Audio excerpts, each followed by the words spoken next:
Hello friends, आप देखिए in this video में आपको बताऊंगा भारत का एजुकेशन लाइन में जो प्रीमियर इंस्टीट्यूशन है उसमें एक आरआई भुवनेश्वर या रीजनल इंस्टीट्यूट ऑफ भुवनेश्वर एक प्रीमियर इंस्टीट्यूशन है। इसमें अगर बच्चे पढ़ते हैं, एडमिशन लेते हैं तो इनका भविष्य क्या है और इसमें क्या पढ़ाया जाता है और कैसे बच्चे एडमिशन ले सकते हैं, मैं आपको बिल्कुल इसमें अच्छी तरह क्लैरिफाई कर दूंगा।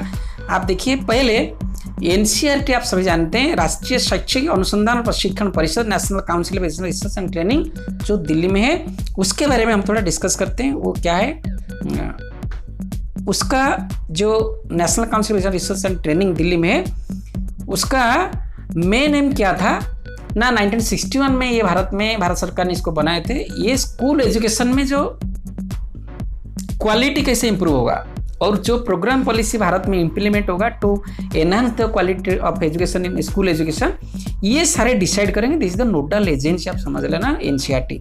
तो एनसीईआरटी का कुल आप देखिए, यहाँ मैं आपको बता रहा हूँ 8 कॉन्स्टिट्यूएंट इंस्टीट्यूशन है। कौन सा है? नंबर 1 पहले आप देखिए NIE national institute of education. Number 2 CIET central institute of educational technology, ये भी दिल्ली में है और ये भी दिल्ली में। PSS इंस्टीट्यूट इंडिया भोपाल में है, वोकेशनल इंस्टीट्यूट, और इधर RI अजमेर में है, और दूसरा RI भोपाल में, RI भुवनेश्वर में, RI मैसूर, RI शिलोंग में है। ये 8 इंस्टीट्यूट कुल जो है ये एनसीईआरटी का सारे कॉन्स्टिट्यूएंट इंस्टीट्यूट है, जो सारे सिर्फ भारत में जितना एजुकेशनल रिसर्च हो, एजुकेशनल ट्रेनिंग हो, चाहे स्टूडेंट टीचर्स हो, ये सारे कैरी आउट करते हैं। ठीक है, अभी हम चलते हैं। अब हम डिस्कस करेंगे regional institute of education Bhubaneswar के बारे में हम डिस्कस करते हैं। ये जो इंस्टीट्यूट भारत में, ये एनसीईआरटी का कॉन्स्टिट्यूएंट है। ये क्या करता है, जो ट्रेनिंग इम्पार्ट करता है स्टूडेंट को या टीचर को only for the school education purposes, है ना।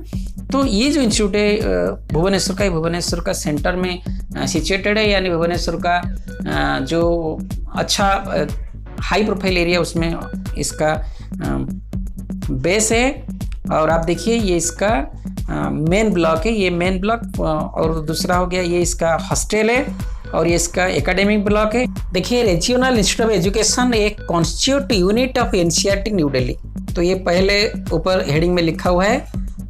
तो ये एनसीईआरटी का एक कॉन्स्टिट्यूट यूनिट है। तो इसका जो इन्फॉर्मेशन ब्रोचर आप देखिए, इधर क्या क्या होता है हम आपको बता रहे हैं। यहाँ बैचलर ऑफ एजुकेशन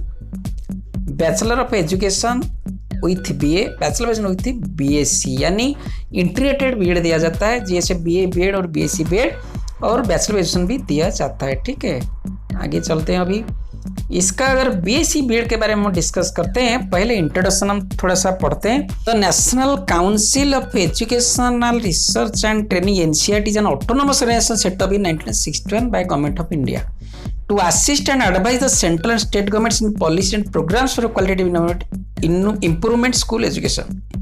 तो 1961 में पहले एनसीईआरटी गठित हुआ था, जो केंद्र सरकार ने किए थे, और उसका मेन एम था quality of school education, how it will be improved, कैसे बढ़ेगा और कैसे उसके लिए जो भी पॉलिसी प्रोग्राम्स होंगे वो कैसे इंप्लीमेंट होगा, क्या करेगा, वो एनसीईआरटी का सोल एम था। ठीक है, और उसी वजह से एनसीईआरटी ने जो काम शुरू किया, उसके बाद उसका 8 कॉन्स्टिट्यूएंट इंस्टीट्यूशन हो गया। मैं आपको पहले समझा चुका हूँ। ठीक है, अभी देखिए हम डिस्कस करते हैं RI भुवनेश्वर के बारे में।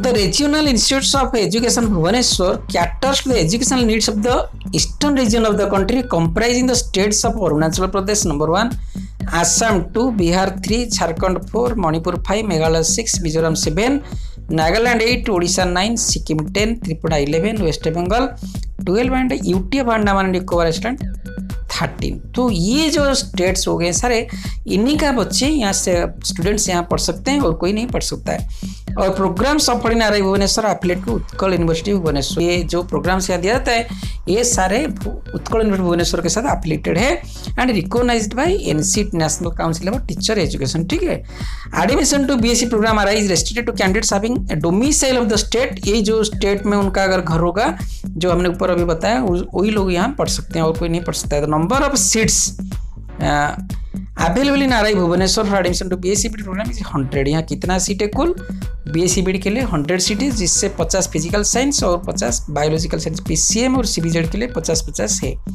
ठीक है ना। BA बीएड के लिए भी अलग है और MA के लिए भी अलग सीट है, लेकिन BSc बीएड के लिए 50-50 है। अभी देखिए about the BSc BEd programme, BSc BEd programme क्या है? The 4 year integrated programme integrates general studies in science, content courses on par with the course undergraduate level programs in science, and professional studies comprising foundations of education, pedagogy, school subjects and practicum related tasks and functions of school teacher. सो ये क्या है, अगर आप जैसे generally BSc करते हैं बच्चे, generally BSc कर सकते हैं, वो बीएससी के साथ ऑनर्स भी रहता है और ऑनर्स के साथ ये इंटीग्रेटेड होता है कौन सा, बीएड।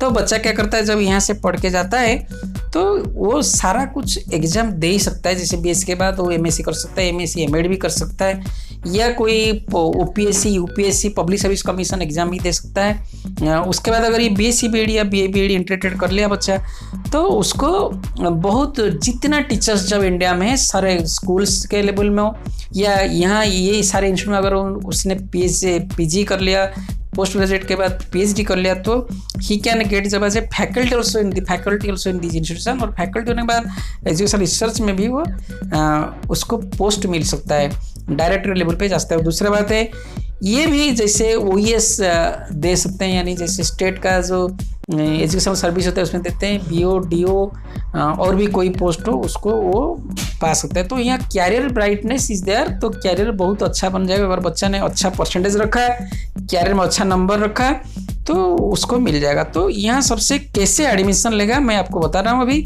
ये एलिजिबिलिटी क्या है इस कोर्स के लिए, एलिजिबिलिटी है पहला बच्चा +2 साइंस खत्म किया होगा, +2 साइंस में उसका पीसीएम या सीबीजेड होना जरूरी है, और पीसीएम सीबीजेड के बाद आपको बता रहे हैं अभी यहाँ जो 50 सीट है उड़ीसा में, वो भी उसका भी कितना सीट कौन से स्टेट का है वो दैट हैज़ बीन डिसाइडेड, वो खोज का है बना उसका कितना सीट किसका है। और यहाँ रिजर्वेशन भी है, ओबीसी का है, एससी एसटी का है, एससी का 15%, एसटी का 7.5% और ओबीसी का 27% और बाकी जनरल है, ठीक है ना।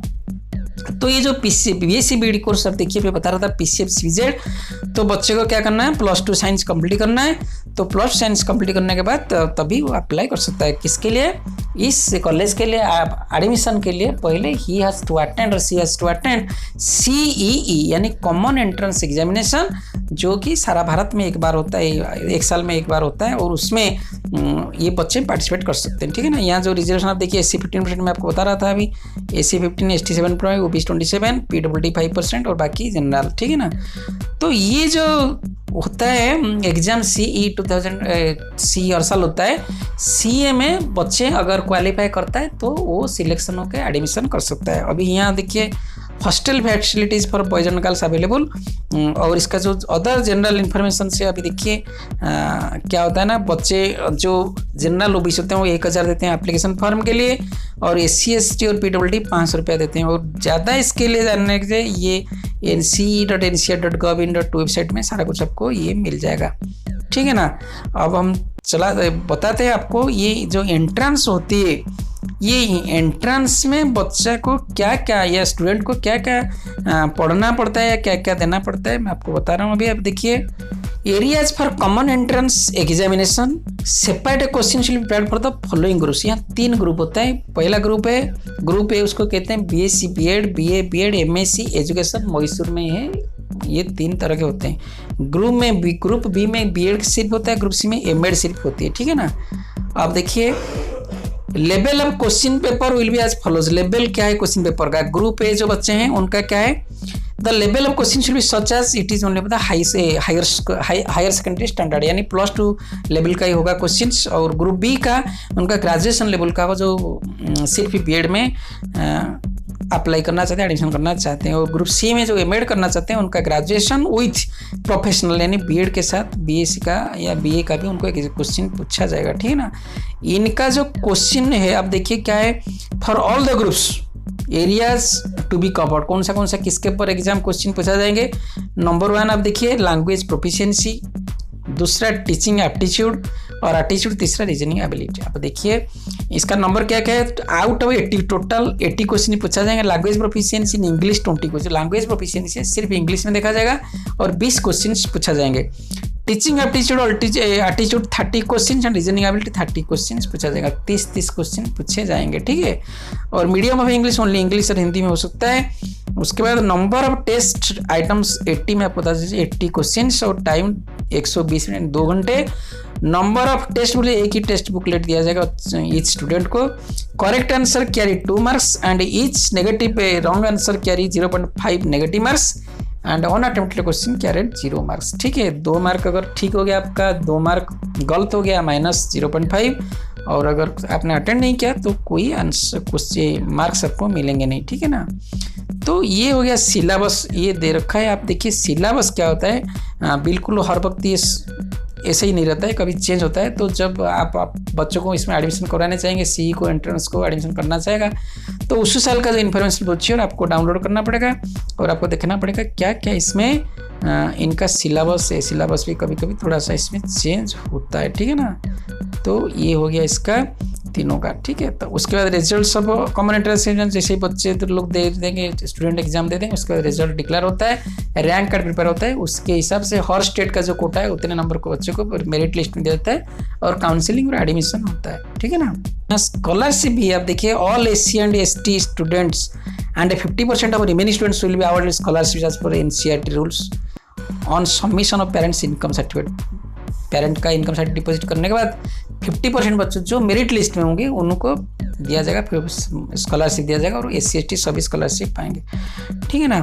तो ये एक बहुत अच्छा इंस्टीट्यूशन है जहाँ पे बच्चों का कैरियर बहुत ही अच्छा है, बच्चों को जॉब मिलना बहुत ही आसान हो जाता है। कोई भी स्कूल हो, गवर्नमेंट स्कूल है, प्राइवेट स्कूल हो, अभी जो NEP 2020 है उसके अंदर 2030 तक कोई भी teacher without integrated BEd he can not become और सी कैन बिकम ए टीचर। सो ये जो क्वालिफिकेशन, ये जो इंस्टीट्यूशन है, इसमें अगर बच्चा लग जाए या बच्चा एडमिशन ले ले तो ये बहुत बड़ी बात है। अगर बच्चा इसमें सक्सेसफुली कंप्लीट करता है और अच्छा नंबर रखता है, फिर वो PG कर सकता है, PhD कर सकता है, तो उसको और भी रिसर्च फील्ड में, एजुकेशन लाइन में, रिसर्च फील्ड में हो, या जो उसमें जब मैंने आपको पहले बताया OPSC हो, UPSC हो, उसमें भी ये जॉब लग सकता है। ठीक है। तो मैंने आपको RI भुवनेश्वर के बारे में बताया। भुवनेश्वर एक बहुत अच्छा प्रीमियर इंस्टीट्यूशन है इंडिया का। तो अगर आपको ये वीडियो अच्छा लगा तो ज़रूर आप टीचर्स वीडियो को सब्सक्राइब कीजिए। वैसे ही बहुत अनोखे वीडियोज़ आपके पास होंगे जो आपका जो कैरियर काउंसलिंग का हो या एजुकेशनल इन्फॉर्मेशन हो, आपको बहुत कुछ मदद देगा। ठीक है, थैंक यू।